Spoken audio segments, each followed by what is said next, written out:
Hey RV family, keep it tight. My name is Jay Morris, the Review Guy, and I'm back again to bring you another video, and in this one I'm going to be covering the new Chelsea Wolfe album entitled Birth of Violence. Chelsea Joy Wolfe has blurred the lines of many different genres from her 5 previous albums. Sludge metal, experimental music, gothic music, folk music, electronics have all made their way into her eclectic repertoire, generating buzz, generating acclaim in the underground, and kind of giving her more of a fan base in the mainstream to make her a little bit more of a recognizable name. So through this 12-track, 43-minute album, there are 2 major things that are different about this. Number 1 being the fact that she recorded and wrote this in complete seclusion, which usually when people just completely isolate themselves and make something, it's usually pretty good, so I hope she's doing alright. And number 2, this is a step back into her folk roots. Yes, she has a very interesting and intriguing style, but this is the most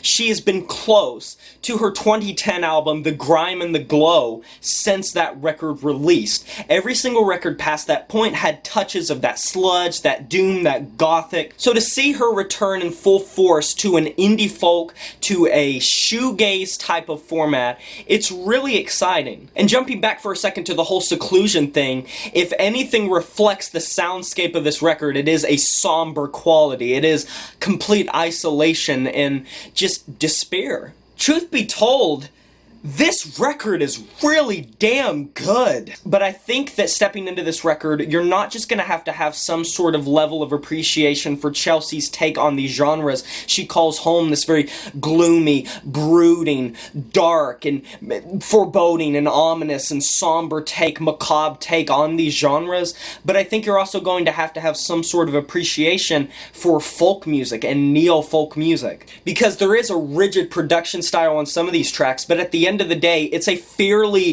in-your-face and cut-and-dry folk album. There's not much more to it to say in terms of experimentation.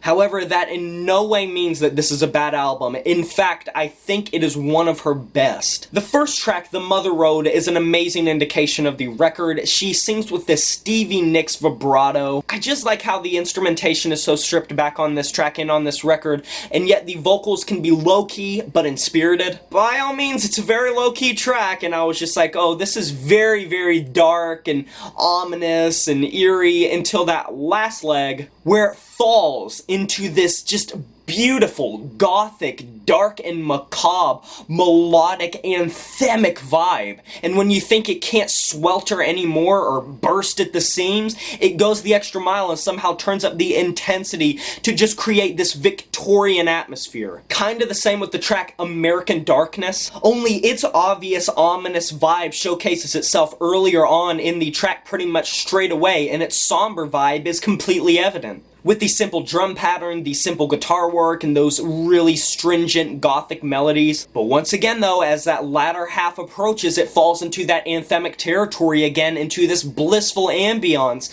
And to be honest, this simultaneously feels unintrusive, but impossibly harrowing. There are by far some very noisy tracks on this record, or at least noisy portions, such as on the gothic-tinged, the synth-tinged, neo-folk, dark-folk, epic Little Grave, but when those portions do pop up, they're usually they have brevity to them. They're very concise in when they do pop up, and they pop up in very meticulous fashion. But the noisiest track, in my opinion, is Deranged for Rock and Roll. And while I do appreciate the absolutely dense texture that this track encompasses, I do find that refrain to be a little bit tedious. While this record is insanely well made on all fronts, on all of these different tracks, I think the best tracks are when Chelsea Wolfe really does embrace that simplistic neo-folk approach. Because I feel like when she goes down that route is when she really exposes her great songwriting, her great production, and her fantastic vocal work.